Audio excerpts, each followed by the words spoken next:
welcome to Creatively Rich. This is Ann Tipton here with Katy Takaoka at hirekaty.com, and it's Katy, Katy. And Katy is an amazing strategist and project manager for small businesses. So hi, Katy. Welcome to the show. Hi. Thanks for having me. I always say it's like Katy Perry, only better because I came first. Because you came first. Are we older than Katy Perry? Like by 3 months, maybe. Okay. Katy and I are the same age, so I don't want to date myself too much. So Katy, I am so excited to hear about this tricycle.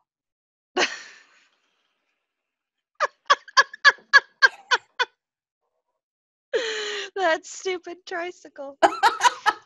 Yeah. What do you want to know about the tricycle? Well, it's the infamous tricycle at this point, right? Because you had a schoolmate who remembered from your school days a long time ago, you riding on the tricycle. So tell us what your mom drove and how it worked. Right. So my mom, I know at some point in her life she did have a driver's license and she did drive, but in my lifetime, I'd never seen her drive a car. I'd never known her to have a driver's license. And she would ride this electric tricycle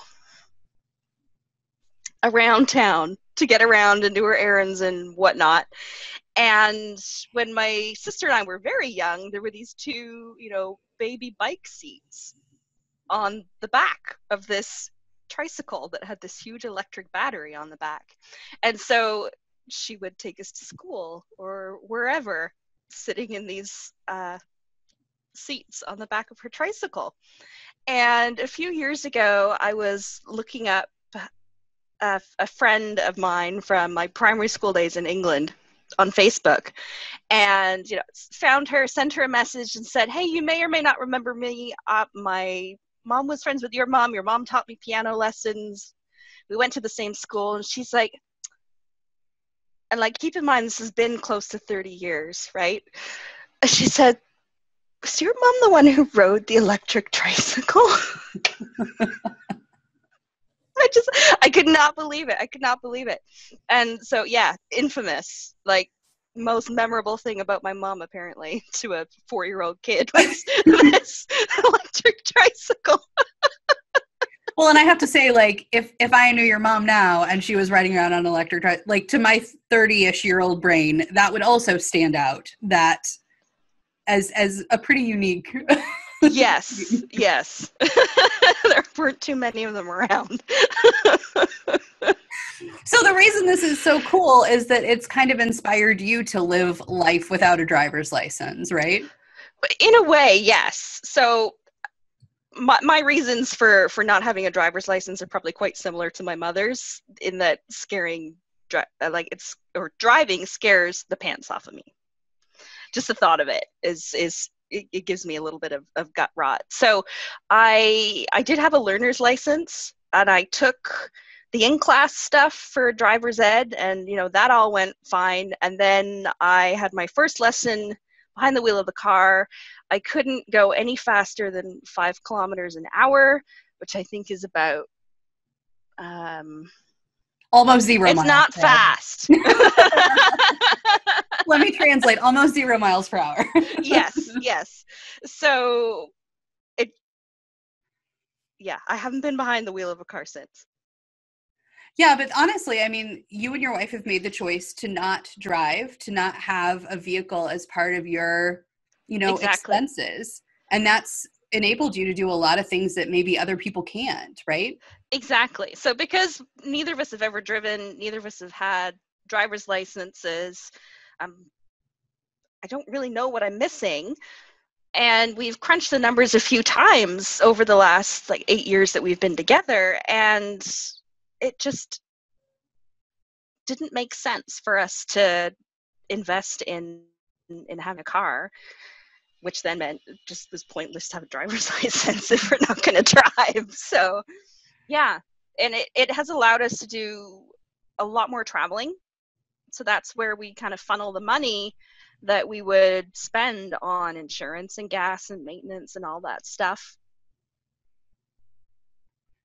We just travel instead. We do fun things. That sounds like so much more fun than like taking the car to the mechanic. Seriously, like, you know, I have no interest in any of that. Fair enough. I don't either, for the record, but you know, sometimes. So walk us through the logistics of what this looks like, because in my head, as somebody who's, you know, driven since I was 15 and a half, I can't imagine what life is like without my own vehicle. So tell us what that looks like. Well, we do a lot of walking, a lot of public transit. I'm a public transit nerd. I really am. I think it's an amazing thing. I didn't know that was a thing. Yeah, it is. I totally nerd out over like maps of transit systems and things like that. I bought, actually, when we went to London, England a few years ago, I bought a purse that had the map of the tube. That's amazing. Yeah. So yeah, I totally nerd out over that stuff. So you kind of have to get a little creative in how you get around. That's just the way it is. One of the things that I do is, although I run my own business, I no longer run the business out of my house. One of the things that, as I grew, that started happening was the business just kind of like took over the whole house, and it wasn't really great. It wasn't fun. It was frustrating. So I found an office that is walking distance from my house. It takes me about 25 minutes to walk to my office every day. And so, you know, I get my walking in, I get exercise and fresh air. It's a great way to like mentally prepare yourself for the day and also wind down at the end of the day. So that right there, I spend $400 a month on rent, which is probably less than what you spend on your car. Yeah. Well, I mean, probably close by the time you add insurance and the car payment and gas and. Yeah. So whatever, right? Yeah. Cheryl, she works clear on the other end of town. It's 2 buses for her to get to work. It takes, you know, an hour and a bit, which for London, Ontario is kind of dumb. And forever. You know, you've been there. Yeah. It takes, like, honestly, if you're driving somewhere in London and it takes you more than 20 minutes, it's because you're lost. Right. Otherwise, it's because you're taking London Transit. So she will often take a cab to work in the morning. She's not a morning person either. And still, we crunch the numbers. And if we were to have a car and pay gas and insurance and all that stuff, we'd also have to build a garage because of the snow out here. We don't have a garage. And so then our property tax would go up and all these other things, right? So it just makes sense for her to take a cab in the morning if she wants to. And we still have, you know, plenty of money left over at the end of the month. So that's wonderful. And what a great way to be intentional about how you're spending the money and what you're doing and why you're doing it. Right. Yeah. Because I know you have a spa thing. Is that right? Yeah. I replaced my Starbucks habit with a hair habit. It's probably cheaper than my Starbucks habit, to be perfectly honest. So yeah, once a week, Fridays, I go and get a blowout. That's my treat to myself. You know, some people go get the nails done. Some people go for, you know, lattes every day. Some people buy yarn. I know a couple of those people. Yeah. But yeah, but for me, that's my me time. It's, you know, half an hour, 40 minutes out of the week. That's just for me, and I feel really good after. So total luxury. Yeah. Totally. Yeah, I love a good blowout. Me too. I'm growing my hair out currently. You probably can't tell just because I've got the headset on, but you know, eventually I'll probably need blowouts like 2 or 3 times a week. So oh, well, that would just be terrible. It would be awful. Now I assume you have to take a cab home from getting a blowout, or no? No, because one of the things you have to do is find a hair salon that is really close. And I quite literally roll out of bed, walk around the corner, get my hair washed. Nice. Yeah. Because I'm imagining like the snow in Ontario and like freshly blown out hairs, but you've got it. You've got this. I've got it covered. Yeah, I've got it down to like a science. So, and another thing that this, really intentional life choices that you're making has enabled you to do is to kind of take an alternative approach to retirement, right? Yes.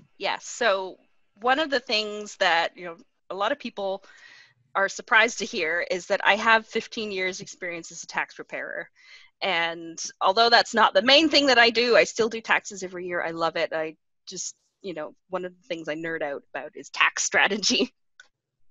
And so in 2015, I chose to incorporate my business. Now in Canada, there's only really one reason you would incorporate your business, and that is to save money in taxes overall. It doesn't offer you any kind of personal liability protection or anything like that, and it hasn't for decades. It's really a tax-saving vehicle. So I chose to incorporate early in 2015. I probably didn't need to, but I wanted to, because my long-term goal is to be able to use this corporation as my quote-unquote pension plan. So because I'm self-employed and I'm not paying into the government pension plan that's available and all that stuff, I needed an alternative. And one of the things that we also had to keep in mind was the age difference between my spouse and I. So there's 14 years between us, which means she is looking at retiring a lot sooner than I am. And at the moment, the majority of the profit from this business just stays in the corporation. We don't need to live off of it. We live quite comfortably off of one salary. And we would like to continue to live quite comfortably at around that same amount of income every year. So we have to keep in mind that in about 15, 20 years from now, our household income would decrease from Cheryl's side. Still want to travel and do all these things together that we love to do. So we will need to then supplement our family income by way of dividends through or from my corporation. So the way that we're doing that is every year, once the taxes are filed, we figure out how much of a dividend can I claim today or this year without paying tax on it on the personal side. So we're building up what's called a shareholder's loan in the corporation, increasing that and claiming dividends currently, but not paying any tax on them because I'm still below the minimum threshold for being taxed. So what that means is building up this shareholder's loan is it's money that the corporation now owes me in the future, and it's tax-free income. Woohoo! That's my favorite kind of income. It's my favorite kind of income too, and it's totally legal. It's totally legal. Love that. Yeah. So you're able to stockpile money for the winter, if you will, and then you'll be able to take a tax-free salary as time progresses. Exactly. Yeah. That's so great. And what a wonderful way to kind of use your kind of unique situation with Cheryl being so much older than you are to your advantage to live a rich life now and in the future. Yeah. I mean, it's not a strategy that will work for everyone. It's a very unique strategy, but if you're in a position where you're able to live off of one half of the family's income and stockpile the rest, then it's definitely worth exploring. Excellent. Yeah. Excellent. Well, Katy, thank you so much for being on the show today. I love hearing all your stories, and like the tricycle, you on the tricycle will be in my brain for a very long time. I just love it. Thanks for having me.